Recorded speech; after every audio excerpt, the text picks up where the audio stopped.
다 같이 찬송가 587장 감사하는 성도요 부르겠습니다.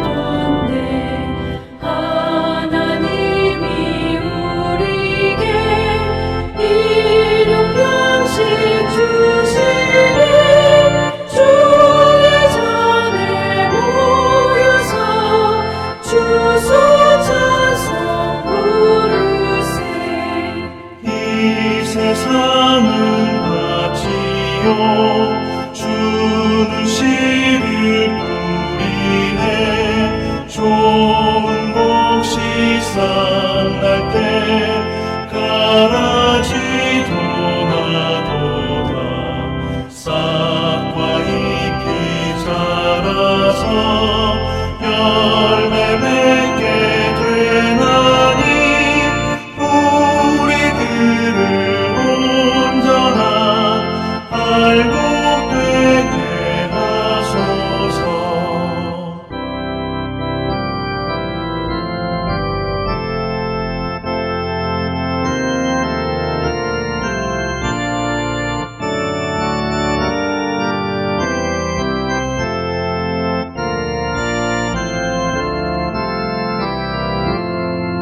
우리 주님 오셔서 곡식 거둬드리고 밭에 있는 나쁜 것 모두 소멸하실 때 가라지는 골라서 불에 던져 태우고 알곡들은 못가네 길이 쌓아두시리. 주여 어서 오셔서 우리 거둬주소서. 죄와 슬픔 중에서 우리 건져주소서. 모든 성도 영원히 하늘 집에 이르러 천군 천사 올려 주소 찬송 부르리. 아멘. 오늘 하나님께서 우리에게 주신 말씀은 사무엘하 9장 3절부터 4절까지의 말씀입니다. 하나님의 말씀 사무엘하 9장 3절부터 4절까지의 말씀입니다. 왕이 이르되 사울의 집에 아직도 남은 사람이 없느냐?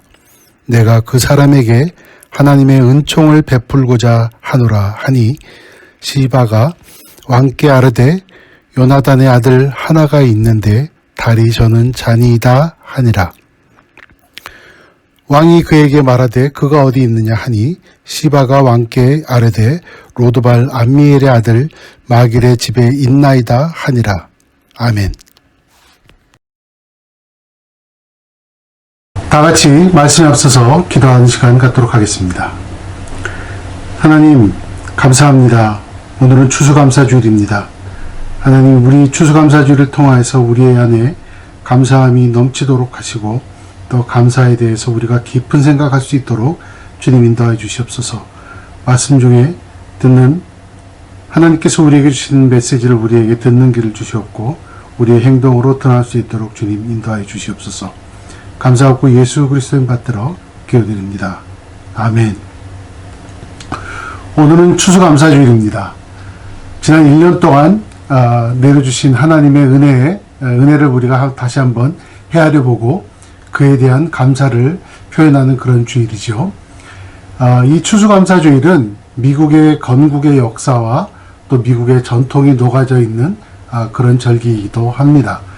한국에서는 추수감사절보다는 추석이 좀 더 의미 있는 날이 되겠죠.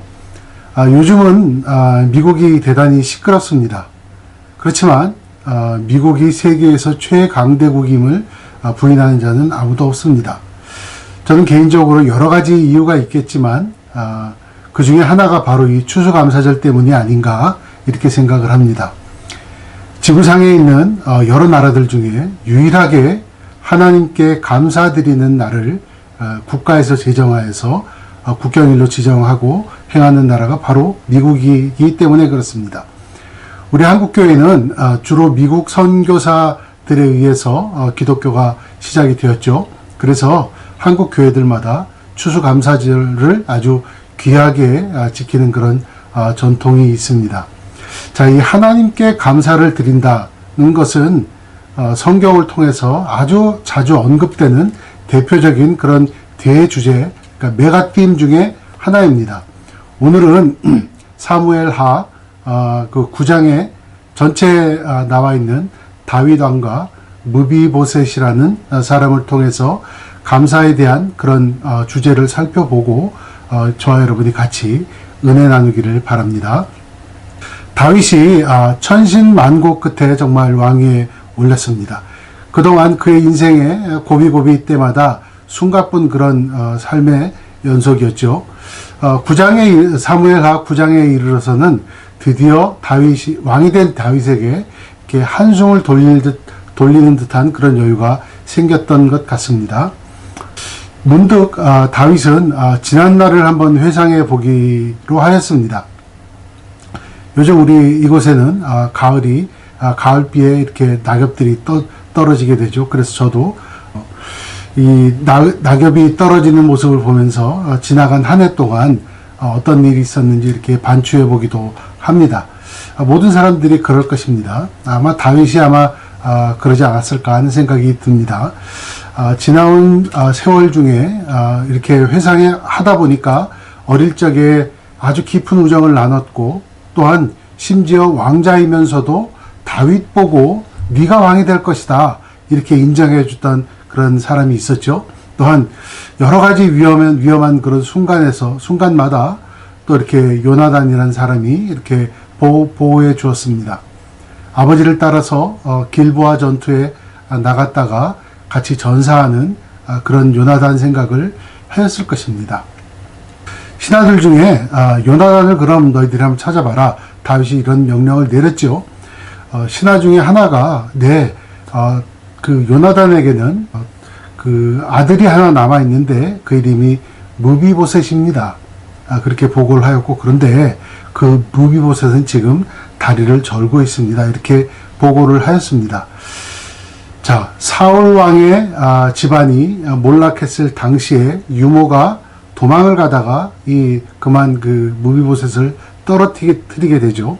그래서 그때부터 불구가 된 것입니다. 인생이 정말 이렇게 잘 풀렸다면 지금쯤 아마 다윗을 대신해서 왕이 되었을 그런 사람이었을지도 모릅니다. 그렇지만 그 무비보셋이라는 사람은 지금 현재는 장애인이 되었습니다. 그야말로 가진 것도 없고 앞으로의 희망도 없이 살아가는 그런 사람이 아닐 수가 없었죠. 그런 그를 보면서 다윗은 정말 형제와 같은 그런 깊은 우정을 나누었던 요나단과의 어릴 적 했던 언약 그리고 그와의 의리를 떠올리게 됩니다. 요나단에게 받은 사랑의 빚을 그의 아들 무비보셋에게 갚기로 이렇게 결정을 합니다. 7절을 한번 읽어보겠습니다. 사무엘하 9장 7절의 말씀입니다. 다윗이 그에게 이르되 무서워하지 말라. 내가 반드시 내 아버지 요나단으로 말미암아 내게 은총을 베풀리라. 내가 내 할아버지 사울의 모든 밭을 다 내게 도로 주겠고 또 너는 항상 내 상에서 떡을 먹을지니라 하니. 자, 사울이 왕이었죠. 예. 그 사울의 손자이고 요나단의 아들입니다. 그러니까 이 무비보셋에게는 그 왕가의 일원으로서 누렸던 모든 재산들을 복원을 시켜주게 된 겁니다. 또 다윗 왕과 겸상을 할 수 있는 특권을 준 겁니다. 당시 문화에서는 왕과 이렇게 같이 겸상하는 식사 그 자리에는 왕의 자녀들이거나 혹은 가장 신뢰하는 사람들만 할 수 있었다는 그런 문화가 있었죠. 그렇기 때문에 이것은 왕으로부터 가장 깊은 사랑을 받는 사람만 이렇게 겸상을 할 수가 있었던 것이죠. 그렇지만 이 무비보셋에게 이렇게 왕과 이렇게 겸상할 수 있는 자리를, 이런 옆자리를 내주었다는 것은 대단한 정치적으로 상당히 부담되는 그런 결정이었을 겁니다. 생각 한번 해보시기 바랍니다. 전에 왕이었던 사울 왕의 후손입니다. 그리고 몰락한 왕가에 대해서 민심이 좋을 리가 없었겠죠. 그럼에도 불구하고 다윗은 환대를 합니다. 무비보셋을 이렇게 환대하는 것은 요나단에 대한 그 아버지였죠. 요나단에 대한 의리가 아니었을까 이렇게 생각해 봅니다. 무비보셋의 입장에서는 아마 할아버지 사울에게 괴롭힘 당한 그 사람이 지금은 다윗이 왕이 되었죠. 그래서 왕이 된 그 다윗이 자기에게 그때의 복수를 하지는 않을까 싶어서 자기는 숨어서 살았고 숨지기면서 살았을 것입니다. 그런데 어느 날 다윗 왕의 신하가 와서 자신 보고 같이 가자 이렇게 했을 때는 어떤 생각이 들었을까요? 꼼짝없이 난 죽었구나 이런 생각을 했을 겁니다. 그런데 반전이 일어난 거죠. 본문 8절 한번 보도록 하겠습니다. 그가 절하여 이르되 이 종이 무엇이기에 왕께서 죽은 개 같은 나를 돌아보시나이까 하니라. 자, 다윗 앞에서 스스로를 죽은 개에 비유한 것입니다. 예, 그만큼 나는 무가치합니다. 이렇게 고백을 한 거죠. 예, 날 살려주십시오. 라는 말을 애둘러서 한 것입니다. 그런데 도리어, 자신에게 은혜를 베풀어 달라는 것이 살려달라는 것이었는데 도리어 큰 은혜를 입게 된 것이죠. 예, 본인도 아마 그 다윗 왕이 이렇게 모든 것을 재산도 환원해 주고 다시 이렇게 귀한 대접을 해주는 것에 대해서 본인도 아마 얼떨떨한 상황이었을 겁니다. 무비보셋이 다윗에게 감사하는 것은 당연한 것이었습니다. 왜냐하면 자신의 비천함에 비해서 너무나 큰 뜻밖의 은혜를 받았기 때문이죠. 은혜는 영어로 grace라고 하죠. 이 grace란 뜻에는 받을 자격이 없음에도 불구하고 주어진 것을 은혜라고 합니다. 은혜는 원인과 결과를 따지는 인과율이라고 하죠. 인과율이 아닙니다. 다시 말해서 우리가 잘해서 받은 것이 아니라는 겁니다. 잘해서 받았다라고 강조하는 것이 바로 율법주의죠.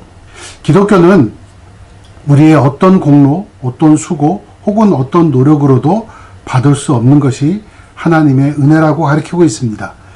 그 하나님의 은혜를 무가치한 우리에게 주신 것에 대한 감사를 하라고 이렇게 가르치고 있죠. 본문식으로 표현을 하자면 이렇습니다. 감히 하나님의 식탁에 오르지 못할 우리들, 정말 죽은 개와 같은 그런 죽은 개와 다름없이 무가치한 우리라는 존재이지만 구원의 역사가 우리에게 펼쳐져서 우리는 하나님의 자녀가 되었다는 것이죠. 평생 우리가 감사해야 될 이유가 바로 여기 있는 것입니다. 은혜를 받음으로 말미암아 하나님의 자녀가 된 것이라는 것이죠. 우리 감사하지 못할 때가 종종 있습니다. 그러니까 일이 내 뜻대로 잘 안 풀릴 때, 혹은 있던 것이 없어져서 그래서 어려움과 불편함이 생길 때 우리는 감사하지 못하고 불평불만을 하게 됩니다. 그렇지만 그것이 어떤 것이었든 우리에게 주신 분은 하나님이죠. 하나님이 우리에게 주신 것입니다. 그렇기 때문에 주신 분이 다시 거두어 가실 수도 있는 것이죠. 모든 것을 다 걷어 가셔도 우리에게 남는 것이 있습니다. 그것은 바로 우리는 하나님의 은혜로 자녀가 되었다는 사실이 바로 그것입니다. 무비보셋에게서는 그 모든 것이 복원되었고 허락이 되었습니다. 마찬가지로 하나님도 우리에게 다시 그 모든 것을 허락하실 수도 있고 또 더 좋은 것으로 이렇게 우리에게 주실 수가 있는 분입니다. 왜냐하면 우리가 그의 자녀이기 때문에 그렇습니다. 우리가 진정한 감사를 드릴 수 있는 이유는 첫 번째, 나에게 하나님의 은혜가 있다는 고백으로 시작하는 것입니다. 그것을 인정하는 것이죠.